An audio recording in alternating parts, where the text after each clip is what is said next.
No, Detective. Deteriorating mood. Practically every member of the Hartwood family is driven mad before the... But Jeremy didn't kill himself. Is that why he's at your setup? Despite being convinced that he is truly possessed, he decided to put his last chips on Dr. Gray and his psychoanalysis, figuring he might stumble upon some cure.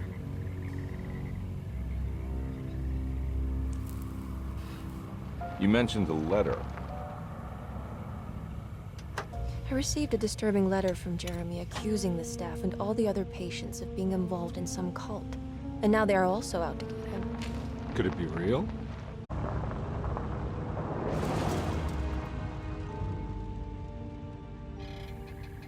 My uncle's not well, Mr. Carnby.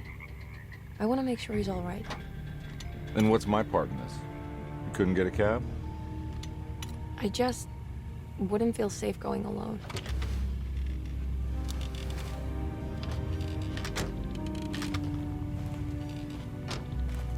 Did you bring a gun? Yeah. You think it'll actually come to that? No. But you might need to wave it around depending on how agreeable the staff will be. What exactly are we gonna do when we find Jeremy? I don't know. Let's just find him first.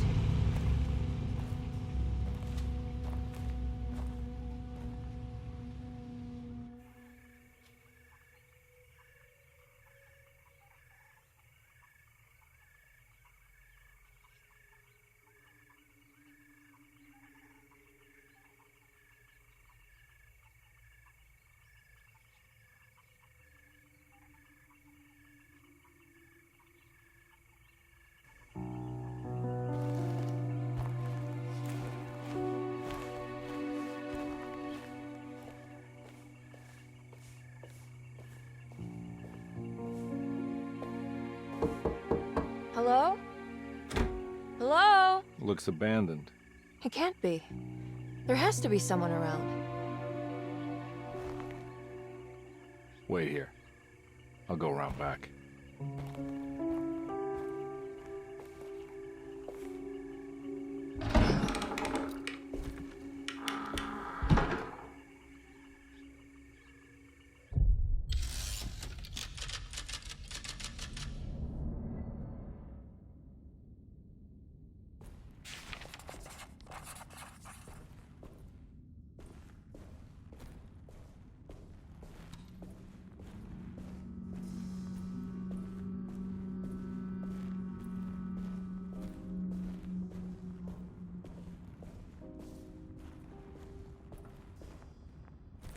Now what do we got here?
Nah, I'm not getting in there.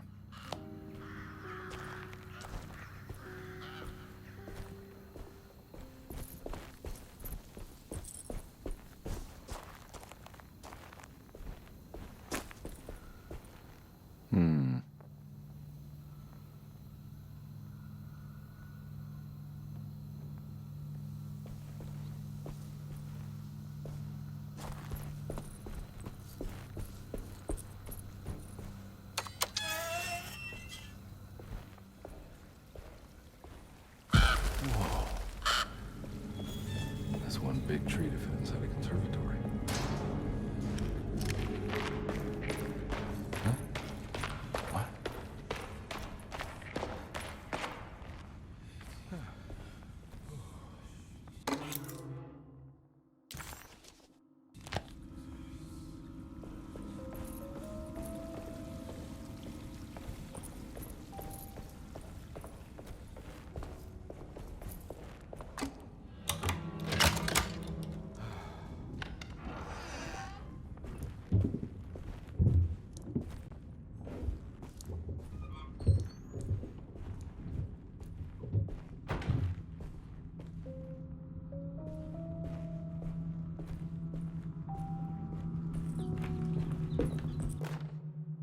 Every day your silence weighs a little heavier.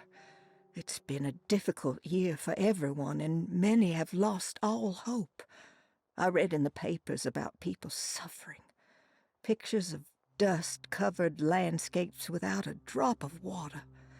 I wish I knew if you were still tending the earth or if you had turned your back against us. I have started to look for help elsewhere. I pray you will tell me if I am going down a path that you find disagreeable. With help from Baptiste and Charlotte, I found comfort in the practice of the voodoo. I have long been skeptical of that Caribbean cult, but it's been of good use to me. It seems all harmless in my book. I say some words dreamt up by the Creoles, and I carry around a small pocket of gris-gris.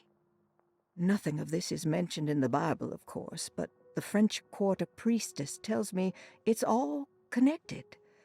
She says the Christian God is just one more perspective on the creator of things. That's what I like to think, but the other way around, that the spirits of her faith are just aspects of you, our Heavenly Father. I am so grateful for the words you gave Mr. Hartwood. We will sing your praises at St. John's Eve. The world will be blessed soon again.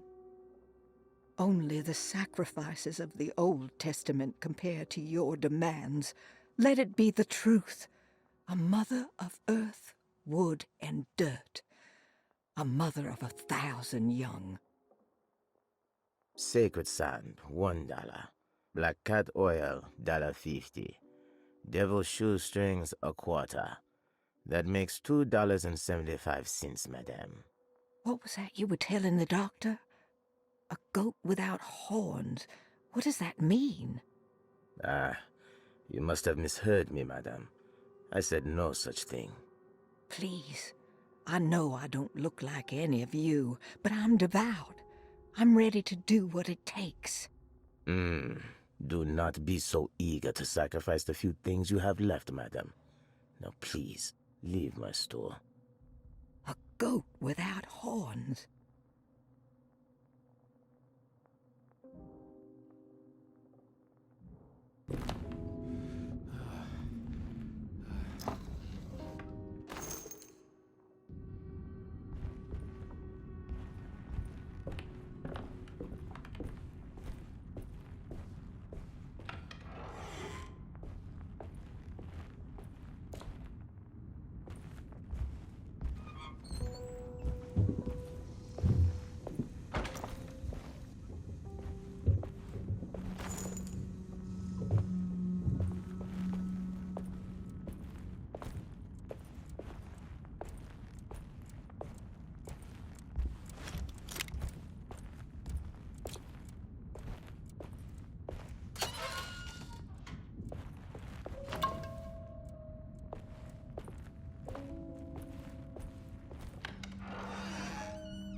What was that?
Please do not touch the boiler.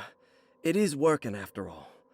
While the sabotage has caused a leak, only the decorative plate has been completely ruined. Let's wait for Mr. Chance to turn up and he can take a look at the leak. Mr. Waits.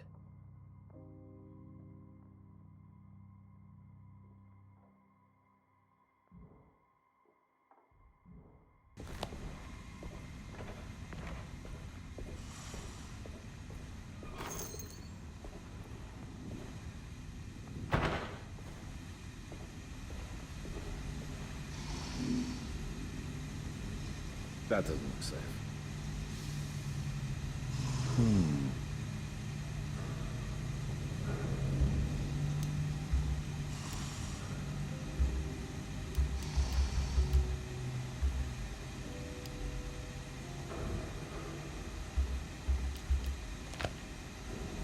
Huh.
I need the key.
Sunday, June 22nd. I spent all day looking for Jeremy. I should have cared for the others, but I'm scared that he will do something irreversible. Cassandra is upset that I didn't give her the latest shipment of pain medication that Waits brought from the post office yesterday. I would have given it to her, but the company didn't send a new key this time around, so the box is just sitting there on my desk. They must have figured we had plenty of their gimmicky keys by now. I only remember seeing one lately. Grace was playing with it inside the grand parlor. Unless it turns up by itself, it will have to wait. I have to figure out where Jeremy is. I think Jack knew something. That dog of his found a strange rot permeating the house. She's showing us, he said. Like those blots and streaks of fetid rot was talking to him.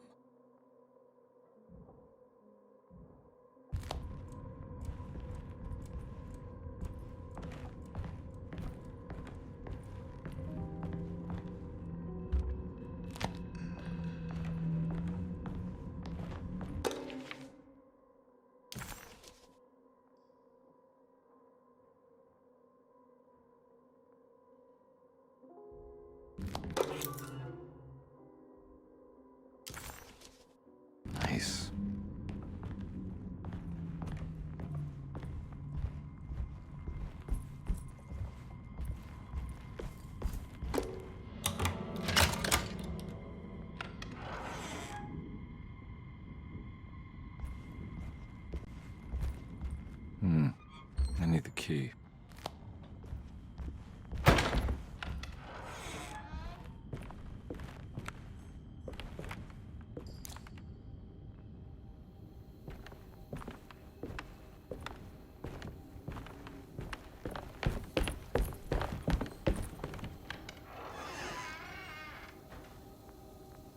Oh.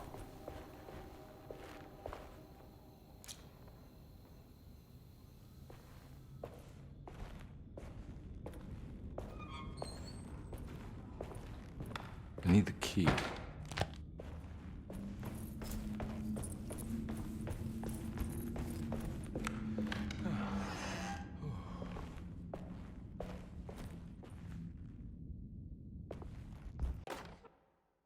The Great Depression. President Hoover raises tariffs on over 20,000 imported goods in an act to protect American labor. Following the collapse of the Wall Street stock market on October 24 last year, American industry has suffered greatly. Thousands of companies have gone bankrupt and left a large part of the American workforce unemployed. In an attempt to turn the tide, the Smoot-Hawley Tariff Act has been signed by President Herbert Hoover. By regulating commerce with foreign countries, the government hopes to encourage the industries of the United States to compete with cheap foreign imports. Superstition on rise. New Orleans voodoo stores and spiritual mediums see increased profit during troubled times. While the market has faced hard times ever since Black Thursday of last year, voodoo doctors and snake charmers see significant rise in number of customers. With the coming Eve of St. John on the 23rd, the police expect increased cult activity around Bayou St. John, the southern shore of Lake Pontchartrain. Voodoo rituals in that area on the Eve of St. John have a long tradition reaching back to the first snake worshippers brought as slaves from West Africa. During the 19th century, its practice was popularized by the legendary Marie Laveau, and has since been embraced by many of the Creoles and the surviving aristocracy of the French Quarter. Author seeks asylum. Rumors regarding author Cassandra Beauregard making Derceto her home verified. Derceto Hospital is an old plantation building on the eastern shores of Lake Pontchartrain. While often considered an asylum for the insane, residing Dr. Elmore Lee Gray prefers to think of it as a convalescent home, a place where you can go to rest. The patient list is kept secret, but thought to include many of the black sheep of wealthy families, because at Derceto, treatment does not come for free. Local author Cassandra Beauregard has now been confirmed by her own admission. She's been lauded as a powerful Creole voice and written many successful books. Lately it was reported from Hollywood that she has finished a moving picture manuscript titled Slaughter Gulch. That film is set to hit the theaters next year.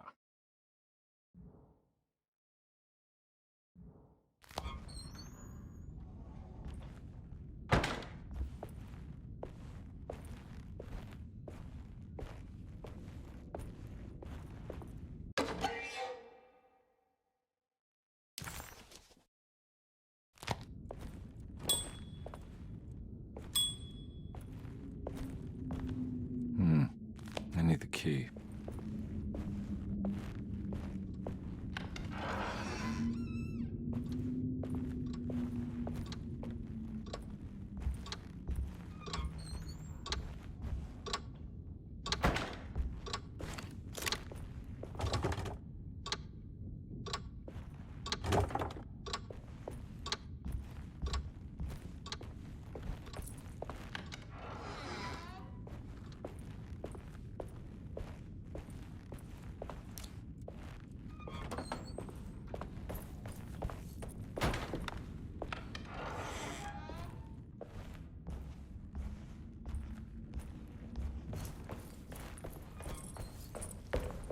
I need the key.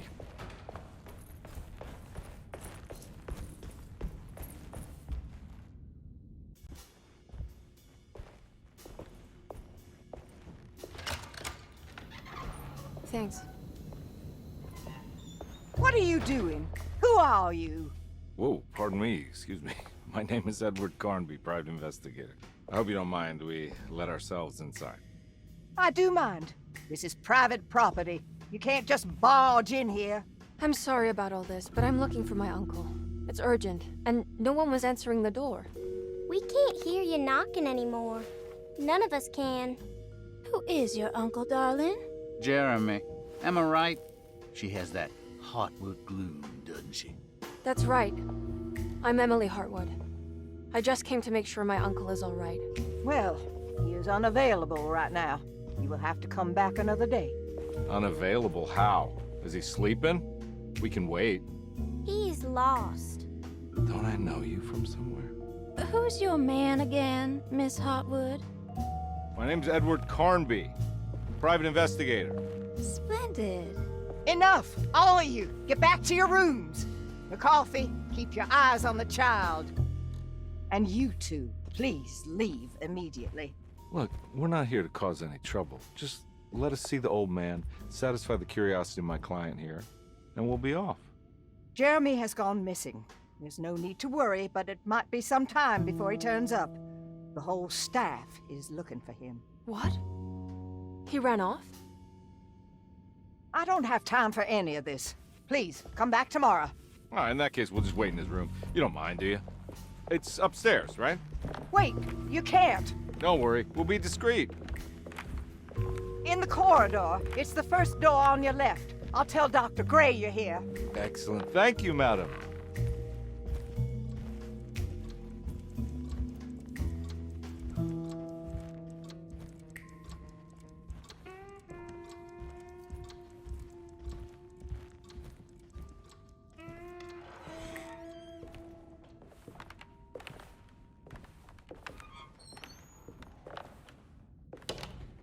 All right, here we are.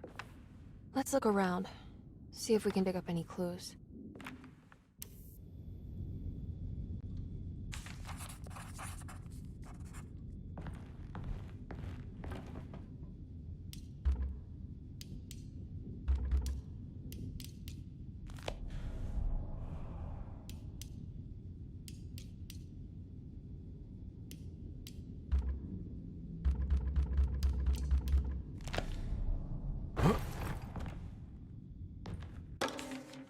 Every night the dark man stands opaque at the threshold of my room, counting the days until my spirit spills out of my tired shape.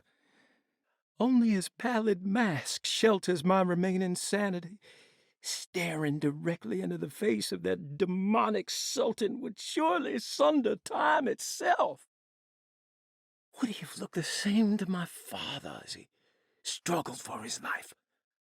Does his veiled face haunt my niece quite the same way? I wish so that I could rest my soul in that sunburnt convent of Tarawea. Would I find you there, Juan? Or Senora Perosi, back from the beyond? Every night I hide from him, moving from one misshapen memory to another. Scenes conjured out of fantasy and delirium. Places I struggle to even paint. I wish I understood your death, Signora. Is there anything I could do for you but bury you in that bleak necropolis? That triumphant chapel rising above the ledges and the oven vaults shall be your sepulchre, where you may rest, and I shall weep.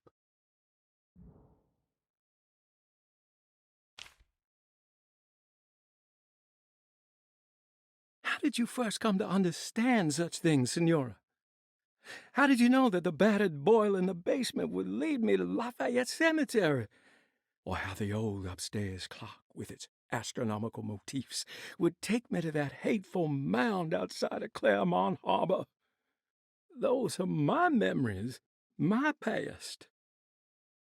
Is there perhaps a chance, if ever so small, for me to see Tarawea? Oh, I want that more than anything.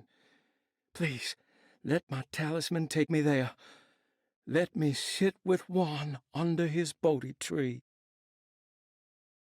Despite having sold me that talisman, Miss Jackson, the voodoo priestess, revealed none of her secrets to me. That's why I had to travel to Tonka. Instead, She cruelly told Baptiste, my caretaker, that he would be betrayed and killed in the most awful way, that the one he loved would pierce his thigh with a sharp spear, and that he would be devoured by his own mother. What a terrible thing to say. The people of Desero were becoming dangerous. They do not understand what they are doing. I must do something to stop them. I tried talking to Dr. Gray, but he confuses my worries. He's caught up in treating me. How can he expect evil to be cured with medicine and conversation? The orderlies, the housekeeper, and the patients are all deranged. They will call upon evil to enter this world. All will be lost. Everything. Unless I can find the clerk, Mr. Waite. He seems to be a clear-thinking man. Maybe Beauregard.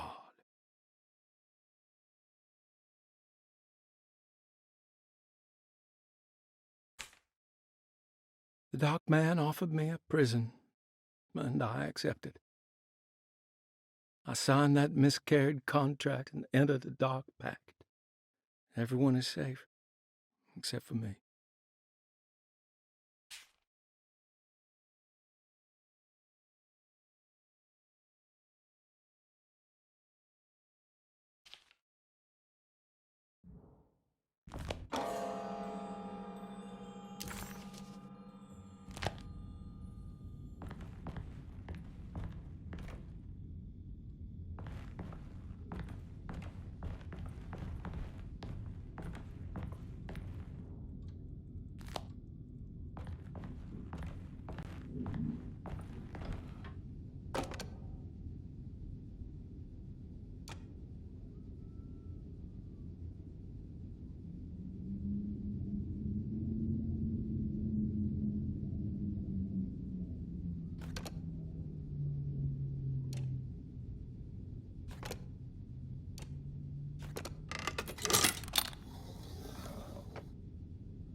Hey, you know anything about this? Looks like some sort of talisman.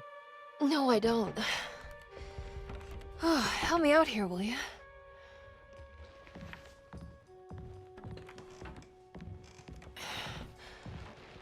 I would kill the guy, throw some of this stuff out. I'd be crazy too if I had this much junk lying around.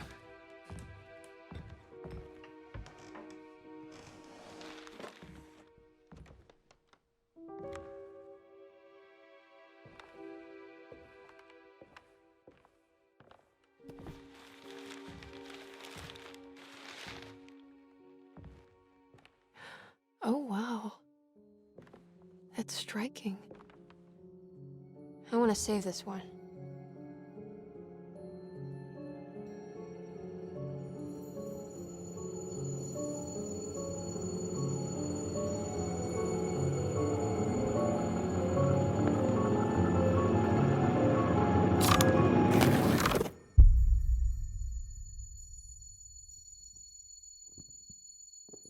All right, come on. I want to go see Dr. Gray.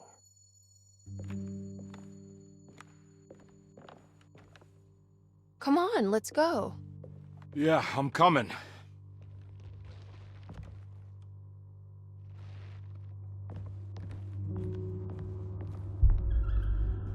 Miss Hartwood.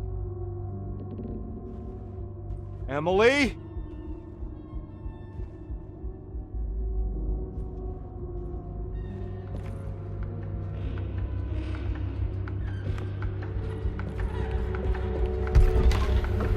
What the hell is going on? Where am I?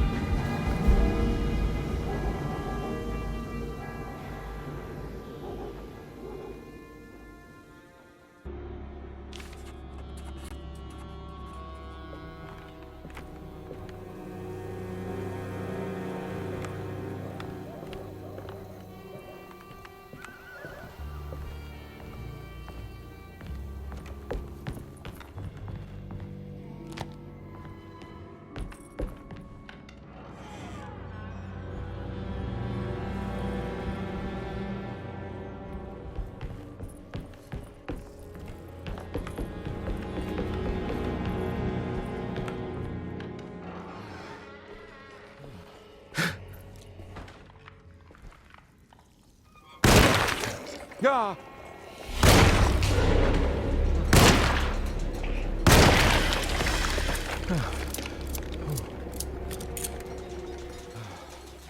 Christ, what the hell was that? Ah!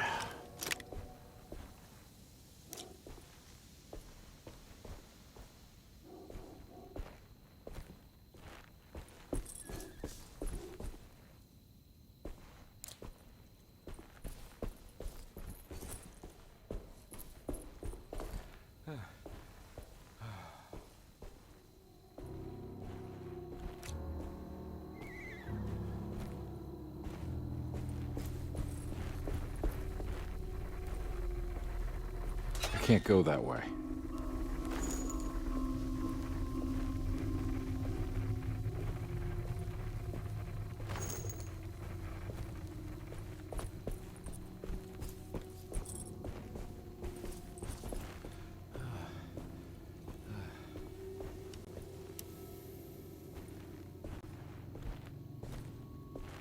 What the hell is going on?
Don't let them get inside, compare. They're not the good kind. Are you... Is this your store? There are no owners here. We both strangers in Jeremy's store. Jeremy did this. How? The pact with the Dark Man. Jeremy warned us, but we didn't think much of it. I'm Detective Edward Carnby. I was hired by Jeremy's niece to find him. Oh, yeah? How much she paying you? $150. She's sure getting her money's worth tonight. Are you a thinking man, compare? No, not if I can help it. You know, I think Jeremy's hiding in a way we can't find him. He has this juju necklace that guides him. The talisman? That's right. It's some magic charm he got from Miss Jackson down the street. The voodoo priestess? You know surprising things, compare. Yeah, the Mama Loa. Here, take the key. I locked the gate to save her place from all the ghouls and goblins getting inside. Maybe if you go there, you can find some clues to show you the way. Thanks. I'll have a look.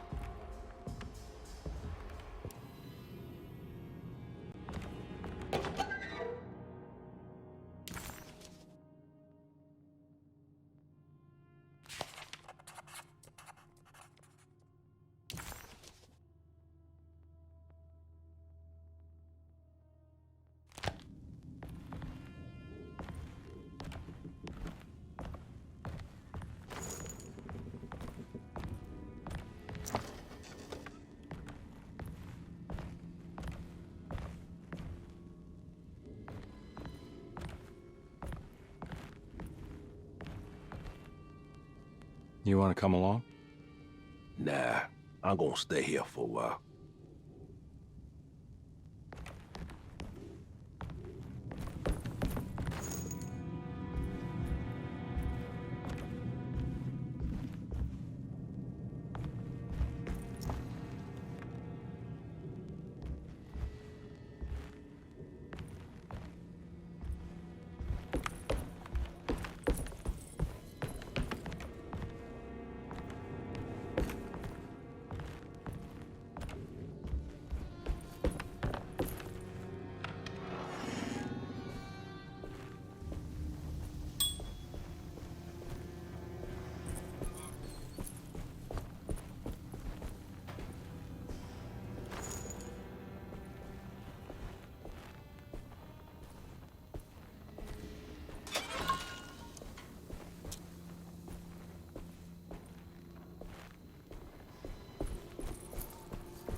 The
Oh.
I recognize this place. It's Miss Jackson's seance parlor.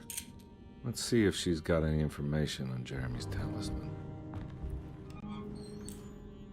It's the talisman, like the one in the painting.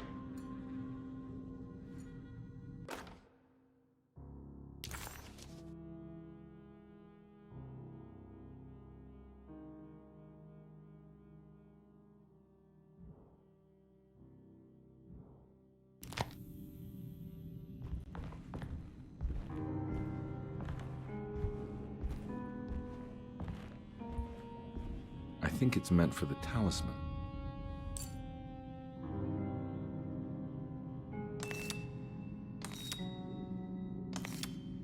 I think it needs numbers, like coordinates. Maybe there's something in Jeremy's notes.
It's showing something.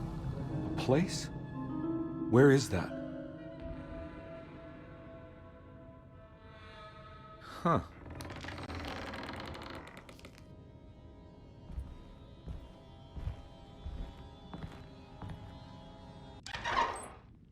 Detective, I was wondering when you were going to show up.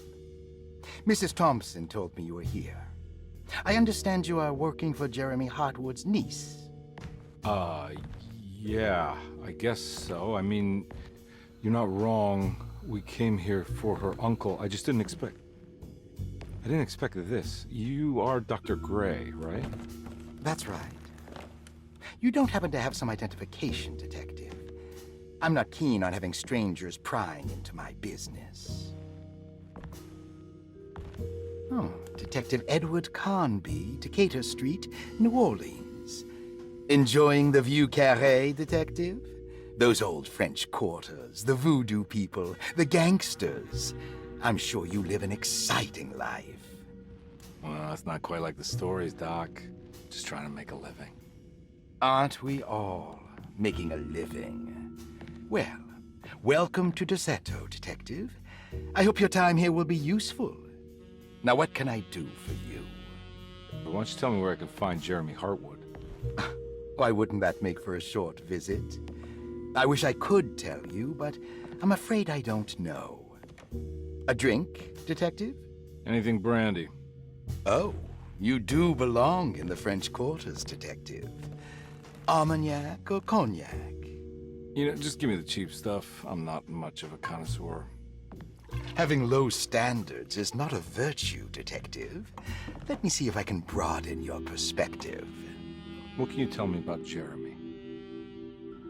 I wouldn't want to go into details about his condition. Doctor-patient confidentiality. I'm sure you understand. Sure, but he is crazy, and he's gone missing. Why? Here, try this. Ooh, it's good. Got a bite? It's called a sidecar. The trick is not to be afraid of the tartness of the lemon. Then, for goodness sake, don't overdo the triple sec. Okay, what can you tell me about Jeremy? Well, let me think. He is an anxious man, constantly worried about events not presenting themselves according to his model of predestination. He complains about things not being carried out in the right order, and that some things simply shouldn't be. Is any of this helpful to you? Not really. I was hoping for some direction where to look next. I'm sorry. I have nothing for you then. You should talk to my orderlies. They have been looking for him for a while now. I'm sure they would appreciate your help. Yeah, I ran into Batiste earlier. Come to think of it, he might have given me a lead. Oh, excellent. So your investigation is already underway. I'm gonna go, but I'm sure we'll meet again. Looking forward to it. Safe returns.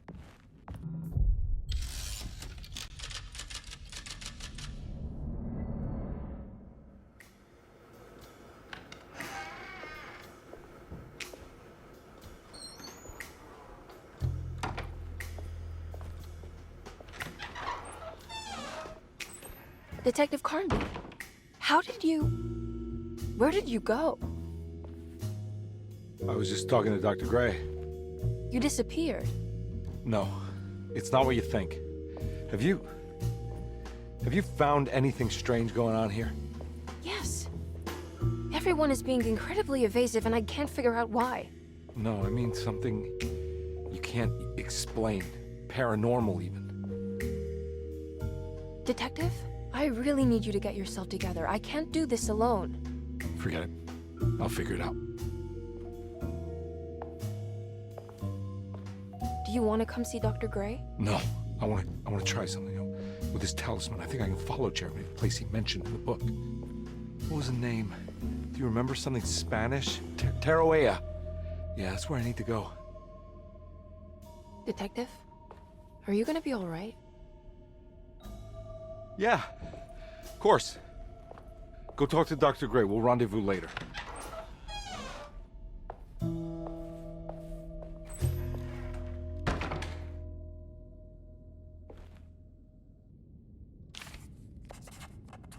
This talisman brought me back from the French Quarter in the blink of an eye.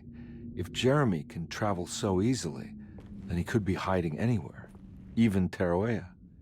If he can do it, so can I. I just need to figure out how the talisman works.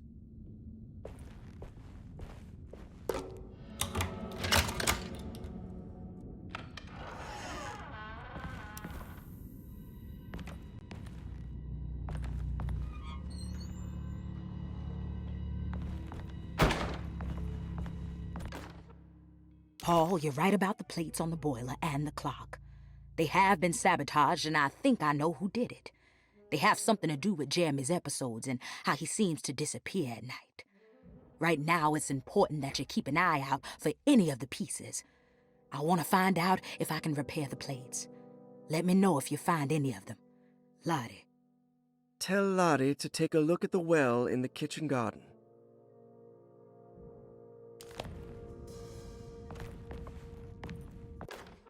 Dr. Elmore Lee Gray is DeSeto's chief doctor. Accounting and all administrative work is handled by me, Paul Waits. Magdalena Thompson, or Mags, is responsible for the household. Jean-Baptiste and Charlotte Tabois are responsible for keeping the guests' medical regimens in check. Finally, Jack Chance is our gardener, who can occasionally be seen in the conservatory, but is for the most part busy outside. There are currently 6 guests at DeSeto. Malcolm McCarthy and Ruth Tallant reside on the first floor. Jeremy Hartwood, Elisabetta Perosi, Grace Saunders, and of course Cassandra Beauregard live on the second floor.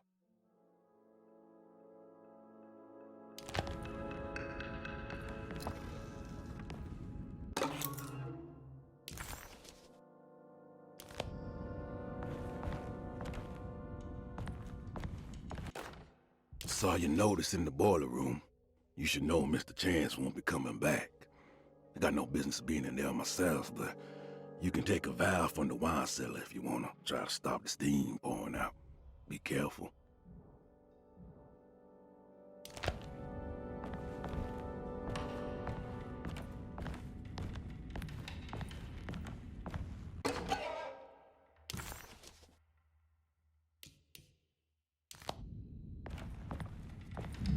There's no way I can get into this thing. Better leave it alone.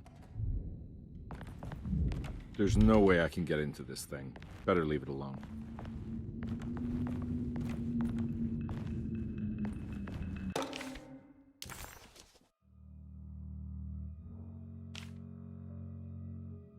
Cassandra Beauregard, the beloved author.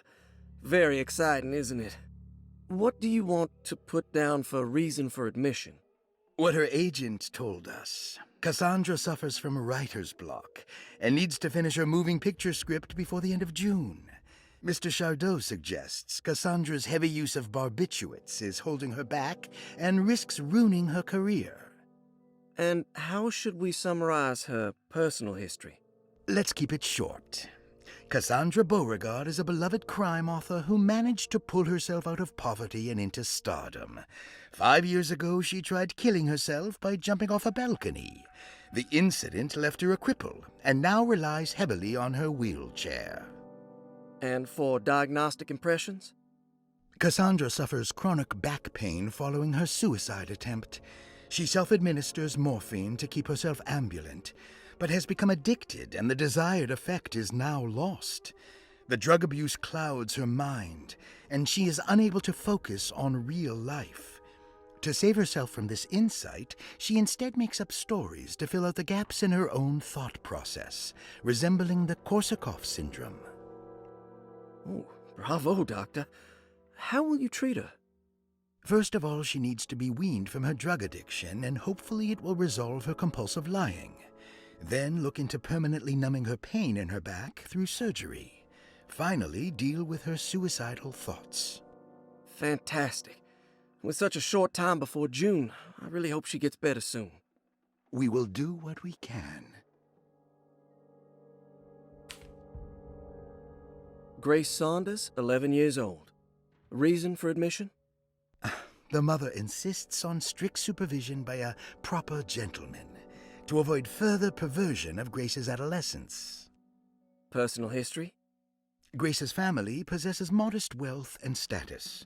Her childhood seems ordinary, spending most of her time with private teachers and family friends. Grace's father recently passed away, leaving her mother the sole caregiver. And diagnostic impressions? Grace has trouble dealing with her father's death. She is willingly suppressing her feelings on the matter and isn't properly acknowledging the trauma she suffered. Any planned treatment? Grace needs nothing out of the ordinary. She simply needs parental guidance. Eventually, we can work on her feelings toward her father. Thank you, Doctor. I'll finish the paperwork and get her installed.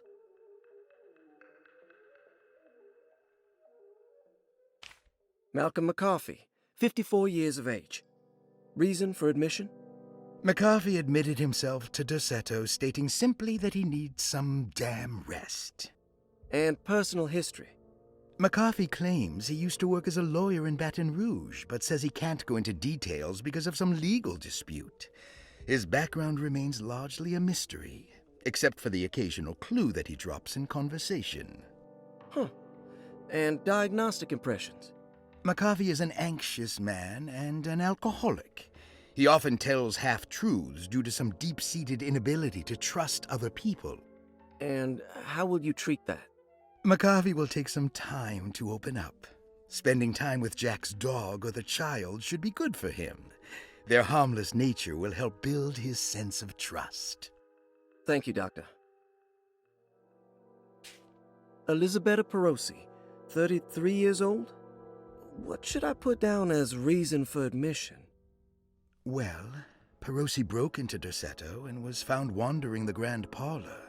She was confused and suffered partial amnesia. She insisted she belonged here and offered to pay for her stay. Right. What do you make of her story? Perosi claims to have been a member of the Astarte artist colony some 20 years ago, a claim that seems contrafactual due to her young age. She looks to be and even thinks she is 33 years of age. That would make her a child at the time.